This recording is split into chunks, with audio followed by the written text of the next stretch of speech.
Hello everyone, my name is Jimmy. Welcome to The Last Lap. In today's video, we're going to be breaking down everything that happened from Las Vegas Motor Speedway. But before we hop into the video, just want to remind you guys to quickly hit that like button and subscribe button if you haven't already. We talk NASCAR all throughout the week, every week throughout the race season. So if you like NASCAR content, this is the channel for you. But without further ado, let's go ahead and hop straight into the episode.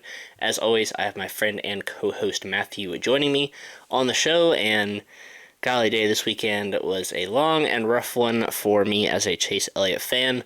We'll hop into all the details of that later. But Matthew, how you feeling as we wrap up another race weekend, this time from Las Vegas? Well, it's been a interesting race weekend. It's been an interesting motorsports weekend in general. Of course, we had the Red Bull Grand Prix. Oh, I mean the Bahrain Grand Prix actually, and then we also had the inaugural IndyCar race. The season opener for IndyCar at St. Petersburg, which that was insane to watch, in my opinion. So that was fun, and of course we have Las Vegas, which that was not a lot to talk about this one, to be honest. So let's get right into it. Alright, so quickly, I'm just going to go over the truck and Xfinity race. The truck race, Kyle Busch was attempting the triple this weekend, as we said in our preview video, but he would start off the weekend strong with a win in the truck series. And it was kind of funny in the truck race. Most of their pit crews didn't show up until like at the end of stage one, or maybe even after that, because their planes got delayed in Charlotte, and then like it was just chaos. It was so funny on the TV broadcast. They were showing all the pit crews coming in by van and being driven into the infield and running into their haulers to change and running into their pit box. So that was kind of funny. But Kyle Busch would end up starting the weekend off strong with a win in the truck series. I missed the Xfinity race, but I was able to see what happened. Austin Hill, he passed Chandler Smith coming to the white flag lap to end up winning that race. Great run for Chandler Smith. He had a very strong car. Very exciting to see him start off the season strong in the Xfinity series with some speed, so hopefully he can get a win or two throughout this season. But as for the Cup Series race, before we even jump into it, the whole Chase Elliott thing, he fractured his left tibia on Friday, unfortunately, so he'll be out for an indefinite amount of time. Matthew, you and we could talk more about that in our closing thoughts, but Josh Berry would fill in for Chase Elliott. But Joey Logano, he would start on the pole and lead the first few laps, and that's pretty much all we saw of Joey Logano or a Penske car or a Ford in general. William Byron took the lead right after that. Ty Gibbs, he had a good starting spot. I think he started in the top five, but he quickly fell back as well. Kyle Busch, he scraped the wall a few times off of turn number 2. Might have damaged the car just a little bit, but he was able to continue, have a decent run today. Speeding penalties. Noah Gragson, he had 3 speeding penalties today. 2 on the same cycle of pit stops, and then 1 later on as well. There must have been something wrong with his tachometer. He must not have set it correctly, because 3 speeding penalties in one day is a lot for one driver. Ty Gibbs, he had a penalty on pit road as well. William Byron, Kyle Larson, it was pretty much those two up front all day. They finished 1-2 in both of the stages. Joey Logano and Ryan Blaney, they quickly fell outside the top 10 in the first stage. Logano, he went around in a spin. He was 3 wide with Brad Keselowski and Kyle Busch. Looked like Kyle Busch kind of slid up the track just a little bit, and Brad Keselowski kind of responded to that and kind of shoved Logano up the track as well.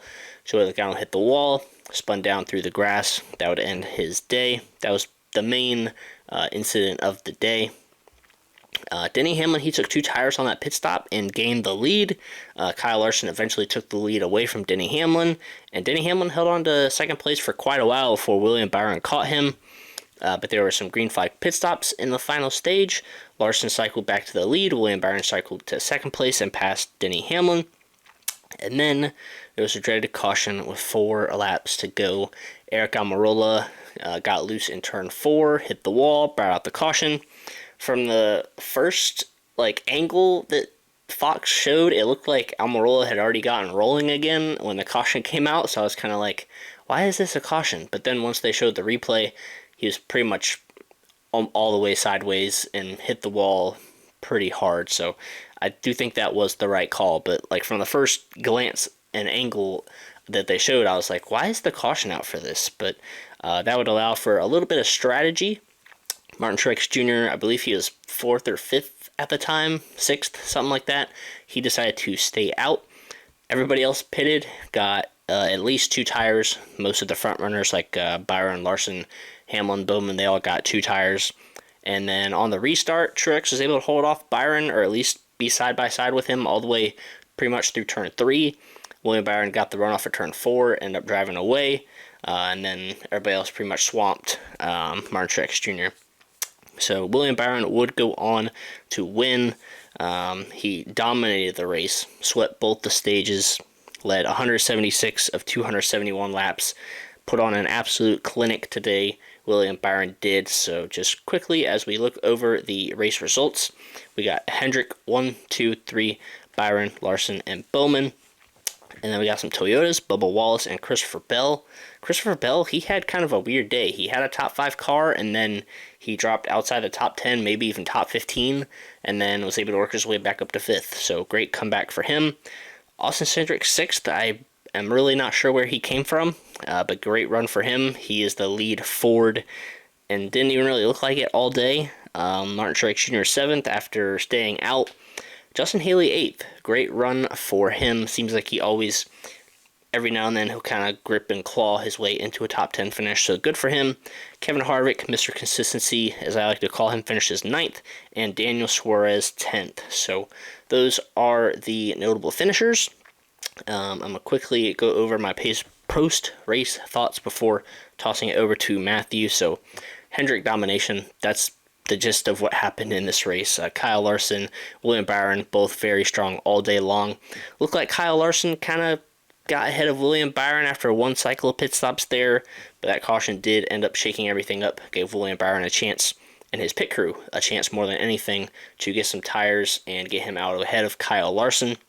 I was kind of surprised on that restart they didn't line up behind each other, but I guess Byron had the opportunity to go to the outside on the front row, and then Kyle Larson probably the right choice on the inside in case he could somehow get 3 wide on the bottom there. But the Fords, they struggled all day today. Joey Logano started on the pole, finished last after what happened with his incident in turn 4, but even before that, he was back to 15th, 16th, along with his teammate Ryan Blaney for most of the day. And then the Stewart-Haas cars as well, they struggled all day long except for Kevin Harvick. Harvick's back must be hurting pretty hard for carrying Stewart-Haas Racing for the past 3, 4, or 5 years. He was able to get a top 10 there. Ryan Preece struggled. Chase Briscoe finished 28th, I think, which I don't know what's going on with that team. I know it's not the driver because he had a very good run last year, won a race, made it all the way to the round of 8 in the playoffs, almost made it to the championship 4. So whatever's going on with Chase Briscoe's team, they need to figure it out because I know it's not the driver in that case. But yeah, it was pretty much a Hendrick dominated race, not even really a Chevy dominated race. Ross Chastain was up there in the top 5 for most of the day, but gosh, Kyle Larson and William Byron, they were just in a completely different zip code all day long. They had 5, 6, 7, 8 second lead over third place the whole race. So a little bit of a boring race in that perspective, but I still think it was a good race because it was pretty good passing opportunities. The restarts were crazy. It was just a dominated race. So I'll get into that in my race review or my race rating a little bit later. But Matthew, what do you have to go ahead and say about what you saw from Las Vegas on Sunday?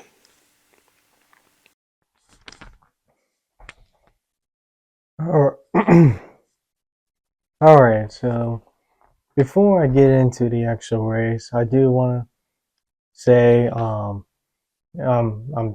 we're hoping that Chase Elliott will be okay, and I just feel so bad for him. I mean, he was just doing what he loves to do, which apparently he is an expert snowboarder, which I didn't know.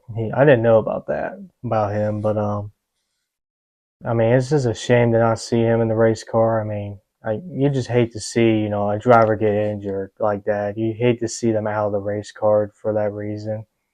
And I hope he has a strong recovery, and I think he'll be back better than ever real soon. So, I mean, as a fan, I mean, I experienced this quite years ago with Kyle Busch with well, it was an on track thing, but something similar. But yeah, I we're all thinking about him, and I hope he's able to come back stronger. And looking forward to see his return real soon.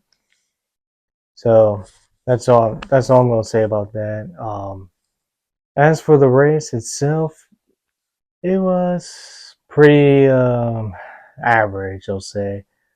Which I mean, compared, I feel like we're gonna have to prepare for this because last year was the first year with a new car. There was a lot of unknowns. There was a lot of these drivers pushing the limit. We were seeing a lot more cautions. With a whole year under the belt now, I think we're going to see a lot more of these races go back to how it was with a lot of long runs, a lot of pit strategy, a lot less cautions because they're pretty much have figured out these cars for the most part now. So I don't expect a lot of chaos races like we had last year. But huge congrats to William Byron. He absolutely deserved this win. Um, Even though he pretty much got a very timely caution there at the end, which I was getting straight PTSD of last year where Kyle Busch was in a similar position last year, but this year was Kyle Larson. So I feel bad for all your Larson fans there because I experienced the same thing last year. But I mean, he was congrats to Byron. I mean, he was pretty much the dominant car. I'm really interested to see how he does the rest of the year. He has been well known for having very strong first half, and then the second half he just disappears or fades away. I don't know why, but hopefully this year he can have a more consistent season because he can be really inconsistent time to time. So we'll see how that goes. Um, but yeah, it was pretty much a Hendrick day basically for the most part. Um, I mean, the Fords absolutely struggled, especially the Penske cars, which to me that kind of was surprising because Joe Logano, I feel like Joe Logano is always so strong at Vegas, but he just didn't have the speed. And the Toyotas, they were up there, with, especially Bubba Wallace, who had a very good run, and Talladega, they finally had a good day for once. He was able to finally finish the race and get some points, so hopefully that's the start of a much better trend for Tyler Reddick in the coming weeks. Last week's winner, Kyle Busch, was basically mid the whole race, so I mean that's all I can say about that. Justin Haley with a eighth place finish. I mean that is basically, in my opinion, the underrated driver right now. He's not gonna be flashy. He's not gonna surprise the world, but he's going to keep that car clean. He's not going to wreck the car for no reason or spin it out for no reason. He's going to keep that car clean and give you a good finish. So that's what Justin Haley does right there. Um, I'll tell you what, man. These Stewart-Haas races in trouble. I mean, this team. I don't know how that organization's future is going to be like because they are awful. To their standards, to a top team standard. I mean, they used to be up there with Hendrick and Gibbs, and now they're just almost like they're going down that downhill trend like Roush Fenway went through. So, I mean, once Harvick retires, I have no idea how that team's gonna be able to run up front a lot more, especially when you have guys like Eric Almirola running 17th almost the whole race and Chase Briscoe, who is supposed to be the new face of Stewart Haas Racing, he's running in 30th. I mean, it wasn't because he wrecked or anything. He's just running 30th, which is just mind boggling. I don't know what is going on with that organization, but they are an absolute mess. So they better get their stuff together because it's not looking good for them for the future. But in other positive news, Brad Keselowski, meanwhile, is bringing RFK. It seems like they're trending upward. I mean, they had a credible speed this race. Unfortunately, the last restart kind of messed him up a little bit, but he was running in the top 10 pretty much the whole race compared to last year where he was a no-show. So we're seeing a lot of improvements with Brad Keselowski and RFK. But um, but yeah, other than that, it was basically a Hendrick day. So congratulations to Byron once again, and yeah, it was just average from in my opinion. Yeah, Brad Keselowski has definitely stepped it up this year. Well, even towards the end of last year, he was running well with those RFK cars. So good to see them slowly start trending in the upward direction, and hopefully, Stuart Haas Racing can do the same because I don't know. It definitely seems like a Stuart Haas Racing issue, not a driver issue, because of how poorly some of their best drivers are running. But we're going to quickly rate this race and give our fantasy update before getting on out of here. So for me, I think I have to give this race a 6 out of 10. I'm gonna keep 5 as kind of like an average race. It was just a little bit above average. It wasn't really the fact that the racing was bad because like the racing was actually pretty good, for like third or fourth place on back. It was just a clinic at the front of the field. Those Hendrick cars, they just had something else compared to everybody else. But the racing was good. The restarts were entertaining. They were Joe Logano. They had that incident. And there was a wreck on the final lap. Pit strategy at the end kind of made it interesting. But other than that, I'm just gonna give it a 6 out of 10. Matthew, what are you gonna rate this race? I'm actually gonna be a little more forgiving here. I'll actually make it a 7 out of 10. Um, I didn't think it was as good as it was last year, but there were still moments during the race where we were seeing like last year, where we were seeing a lot of amazing side by side racing. Of course, the overtime finish really helped, in my opinion. It made it more exciting, but yeah, I'll just give it a 7 out of 10. All right, and as for our fantasy update this week, you got 224 points. That was second out of our group, and I got 203 points, which was fifth out of my group. And as for the overall results, you are currently in the lead on top of everybody right now at 601, and I'm all the way down in sixth at 451. So I fell even further behind this week, but I think I gained a spot. I think I was seventh last week, and now I'm sixth. So at least I'm slightly trending upwards. I don't know if I'm gonna be able to catch you, but at least I'm making progress and trying to get up there.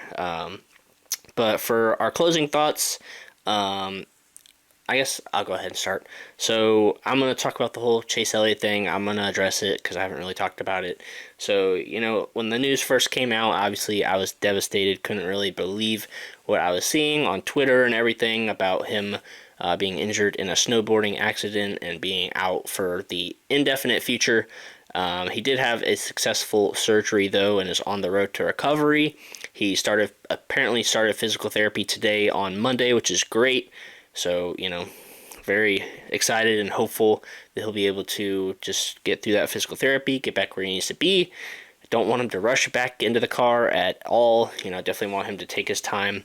It was cool. Apparently, Rick Hendrick was at his house watching the race with him on Sunday, so that was really cool to see Rick Hendrick supporting his driver, even though, you know, I'm not going to say he made a mistake because that's not a mistake, but even though he got injured and sidelined or whatever. And, there was a whole debate about, you know, do owners need to put clamps on their drivers to do stuff. And thankfully, most of the drivers said no, that the drivers need to do stuff with their lives. They can't just be, I think Cobbler said it, like wrapped in bubble wrap. Like, they can't do that. And I'm on the same page. Chase Elliott is an experienced snowboarder. So, that's like you and me, like if we're at our job and we decide to go play basketball over the weekend because we're both decent at basketball, I guess. And if something happens, like if I break my ankle, that's just playing basketball. Like I know how to play the sport. I know what I'm doing, and accidents happen. So I think that's exactly what happened here. It's not like Chase Elliott was doing anything he doesn't know how to do. I mean, he flies an airplane, for goodness sakes. Like, he flies a plane from Georgia to Charlotte for meetings all the time. So, I mean, I don't think owners need to put the clamps on their drivers. They need to let them do what they love. And if they're good at it, let them do it. And accidents happen sometimes. So, that's pretty much all I have to say about it. Obviously, hopefully Chase gets well soon, and definitely looking forward to having him back on the track. Josh Berry, he filled in for him, finished 29th. Not the best run, but it was literally his first time running in a Gen 7 car. They might have had to swap the seat. I don't know if they did it or not. So, just for consistency's sake, I'd probably like to see Josh Berry stay in that race car just to hopefully he can learn a little bit better, get that team a little bit more of a result down the line, and maybe give the team some good feedback that Chase could use when he gets back. But no announcement has been made as of now. If an announcement's been made by the time I edit the video, I'll throw it in there of who's going to be driving the car. But for now, no announcement on who's going to be filling him in. It'd be cool if Jimmy Johnson did, but I don't know what his ties are with Legacy Motor Club and Hendrick and all that kind of stuff. But anyways, those are just my closing thoughts. A tiny little rant, I guess, to close the video. But Matthew, do you have any other closing thoughts or anything to add about that before we go ahead and finish the video out? Very well said on what you said there. Let me help lighten up the mood a little bit here. Stewart Haas Racing and the Haas F1 team are basically the same right now. They're both not very good.